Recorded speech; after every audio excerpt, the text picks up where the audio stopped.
Hello everyone, my name is Petra Lucht. I am delighted to be invited to celebrate the International Women in Engineering Day with you here at the University College London at the Centre for Engineering Education. I am holding the chair Gender in STEM and Planning, Feminist Studies in Science, Technology and Society at the Centre for Interdisciplinary Women's and Gender Studies at the Technische Universität Berlin. This chair has been established anew in summer 2017. Invited to talk about research on gender in science and technology, I usually start with this image of a turtle that jumps out of the glass bowl. This imagination of an impossible jump serves as an entry point to convey how impossible it might seem at first to undertake the endeavor to integrate research on gender into science and technology. At the same time, however, I hope that this imagination of such an impossible jump allows to follow ideas out of the box that help to create new and imaginary perspectives on integrations of gender dimensions into research and development in science and technology. What fosters to change perspectives on engineering and on gender studies at the same time through looking through the engineering glass towards gender studies? I will give you a short overview of my presentation. In the first part, 3 paradigmatic frames are being outlined. They include taxonomies of research on gender in science and technology. Secondly, coexisting paradigms of gender research. And thirdly, transdisciplinarity. I use transdisciplinarity as a framework in order to highlight the locations of gender studies within academic disciplines. In the second part of my paper, teaching and research projects will be presented as case studies on how to investigate gender in engineering. These case studies were carried out as final qualifying projects by students in scientific, technological, and planning disciplines. Today, I will focus only on those study projects that have been carried out by engineering students. All these students took part in the new and innovative study program Gender Pro Mint at Technische Universität Berlin, which I will talk about at first before I will present the case studies on professional cultures of engineering and on developments of technology. I will conclude with a brief outlook. Over the last decade, multiple projects on gender in STEM have been carried out. Apart from the question whether gender studies in science and technology has reached the status of an subfield or not, a range of taxonomies have been suggested over time. I'd like to follow Evelyn Fox Keller, one of the pioneers of the field in gender and science, and her taxonomy for doing research on gender in science. I extended it to technology and like to suggest the following taxonomy of research on gender in science, technology, and society. Firstly, research on the situation, the current and the historical situation of women in science and technology. This perspective focuses on the professions. Secondly, research on epistemes and epistemologies, research on knowledges that are being linked to gender in science and technology. And thirdly, I'd like to suggest to focus on results and applications of science and technology that are being linked to fabrications of gender. This slide highlights that currently different paradigms coexist in the landscape of research on gender. These differences allow to focus on different social inequalities, take on different perspectives and different foci for investigating gender in science and technology, but also in general. I will sketch out some of the main approaches of research on gender in order to show the variety of gender studies, the term I use as an umbrella term.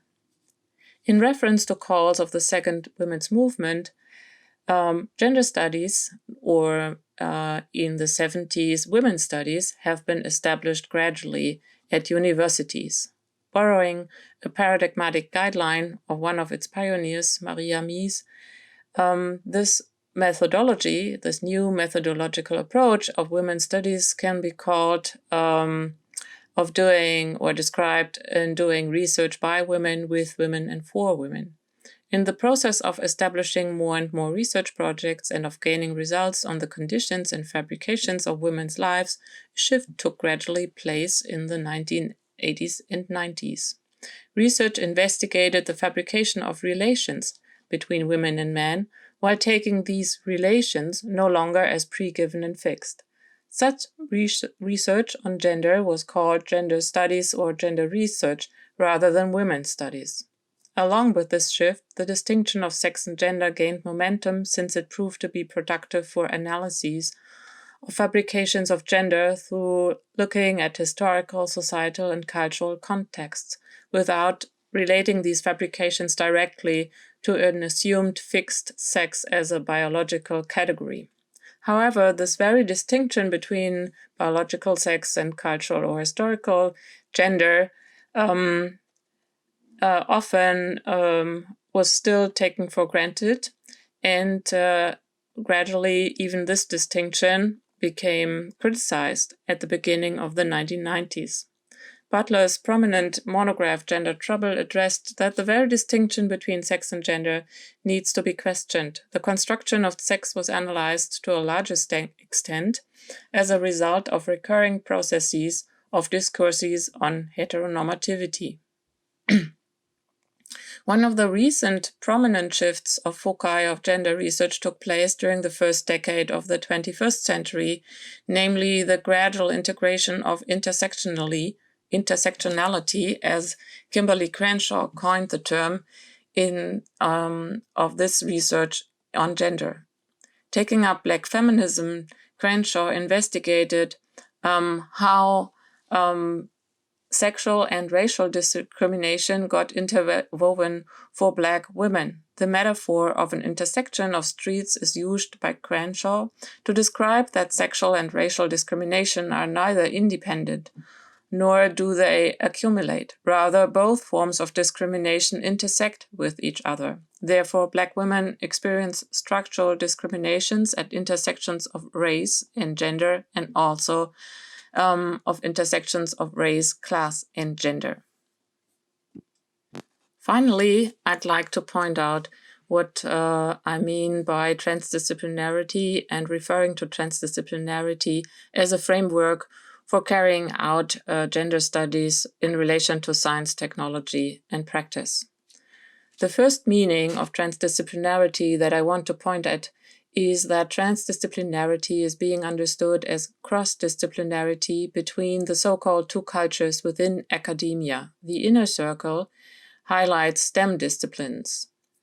The outer circle, the green highlighted circle, highlights humanities, social sciences, cultural science, and the so-called second culture in academia. Historically, gender studies have been developed and established more or less in this second culture of academia within disciplines that are being located in the humanities, social sciences, psychology, literature, cultural studies, educational studies, and further disciplines. However, gender studies in academia are often perceived as peninsulas even in these disciplines. So I chose to place gender studies within eclipses in this outer green circle of these disciplines. What is missing up to this point is that gender studies have not been integrated into the inner white circle to a certain extent and are missing there. Although one might argue that gender equity policies have been established for science, technology, and society. What is missing is not so much gender equity policies, but more that an inclusion of research on gender into approaches of scientific research and technological developments are not taking place. A second meaning of transdisciplinarity surfaced more and more towards the turn to the 21st century and is related to the so-called grand challenges that global society faces in current times. Transdisciplinarity in this sense points at crossing boundaries between academia on the one hand and society or practice on the other hand, while aiming at solving real-world problems such as globalization, securing a sustainable future, dealing with digitalization of society, or preventing and managing climate change. Both meanings of transdisciplinarity require to integrate a range of paradigms in science and technology and also into gender studies. Crossing boundaries between multi-paradigmatic gender studies and science and technology present challenges to academia and to society at the same time, since real-world problems need to be solved in ways that include gender and diversity-just perspectives. I will now continue with the second part of my talk on de-entangling gender and engineering. At first, I will talk about the new study program Gender Pro Mint at Technische Universität Berlin that has been established in 2012.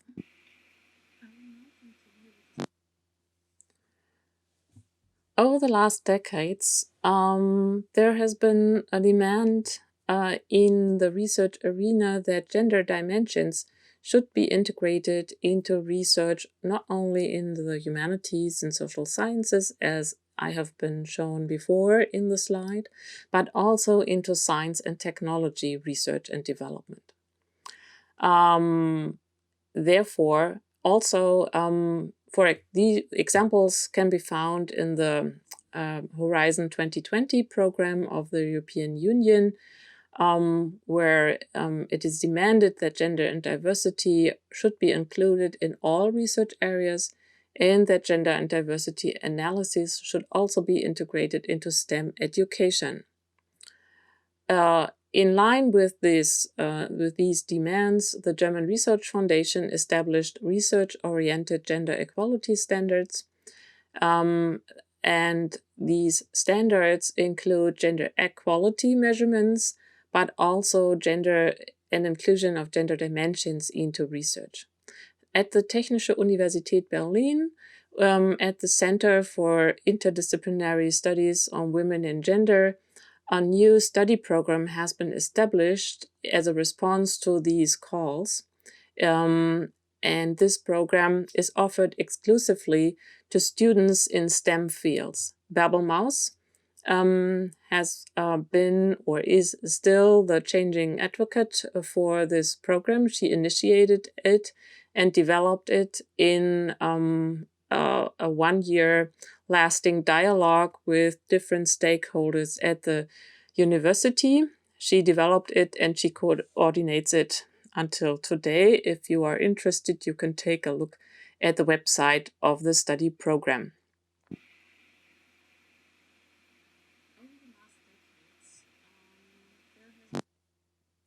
I will skip to talk about all offered classes in the study program Gender Pro Mint, but will focus on the project modules.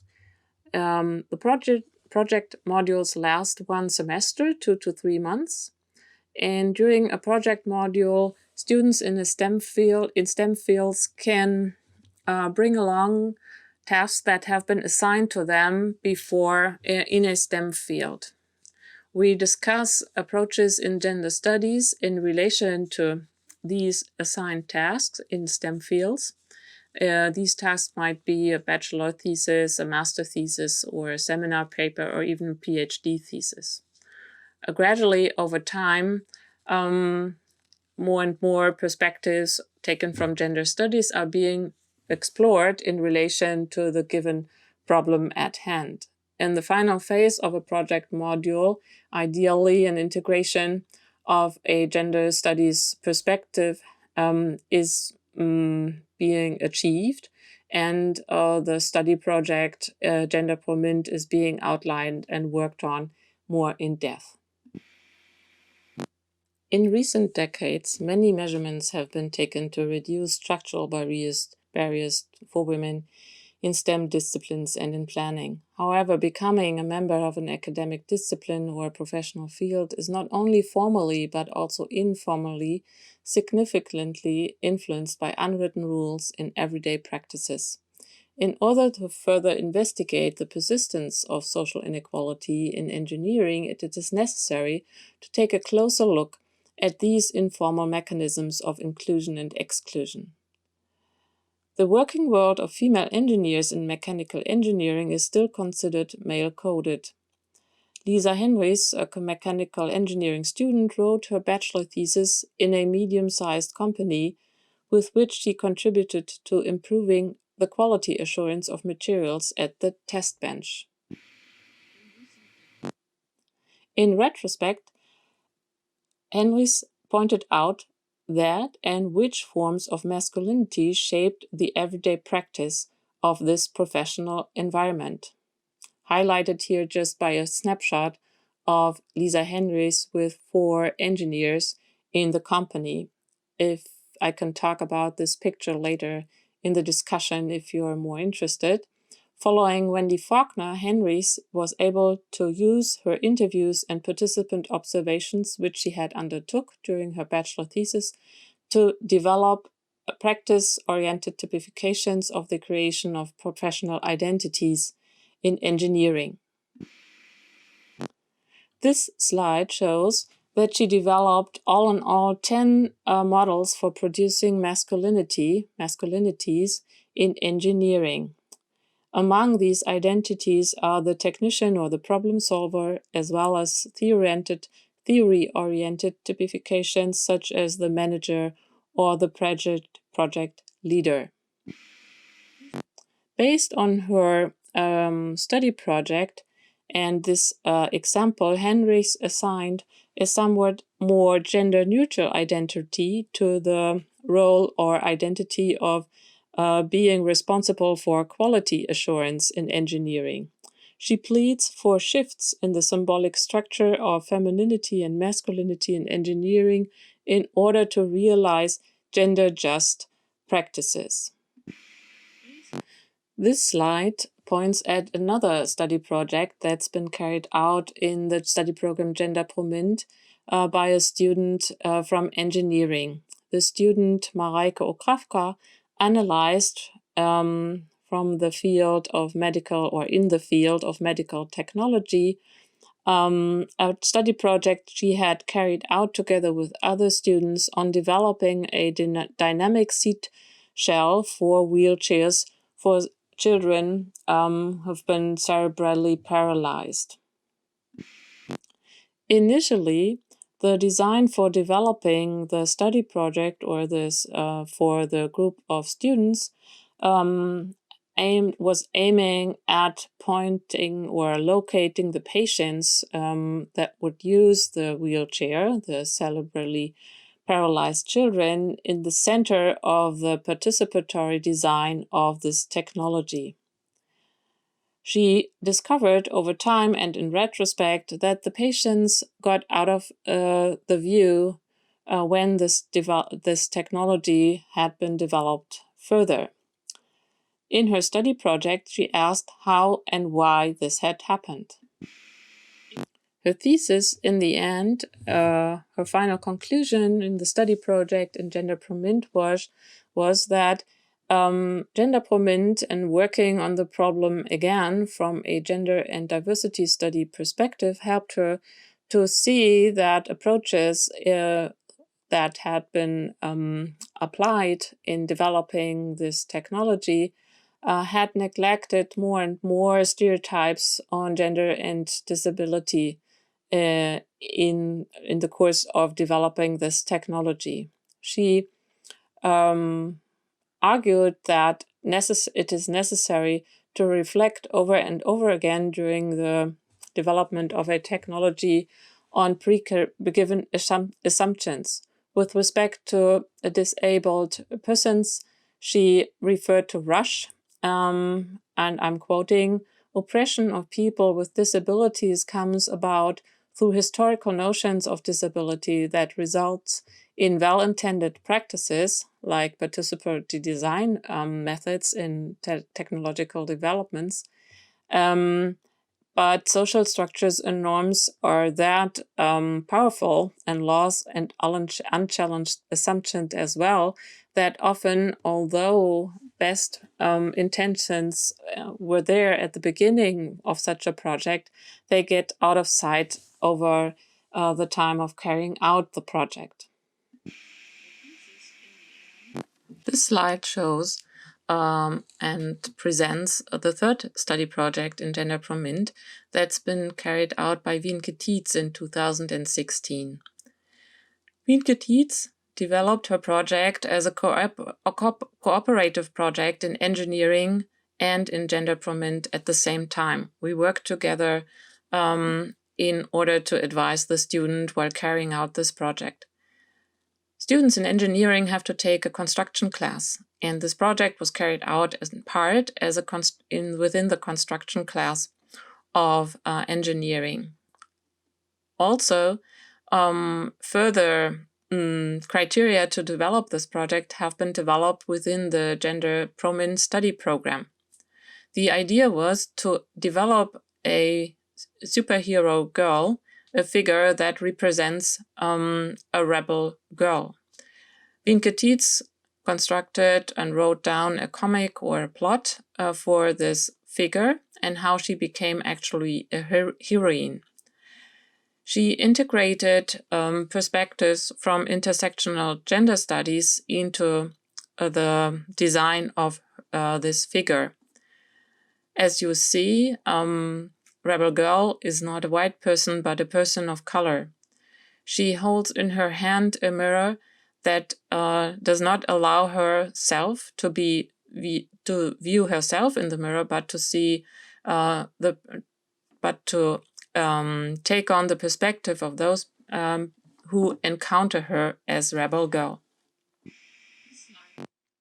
I will use this slide to support my conclusion.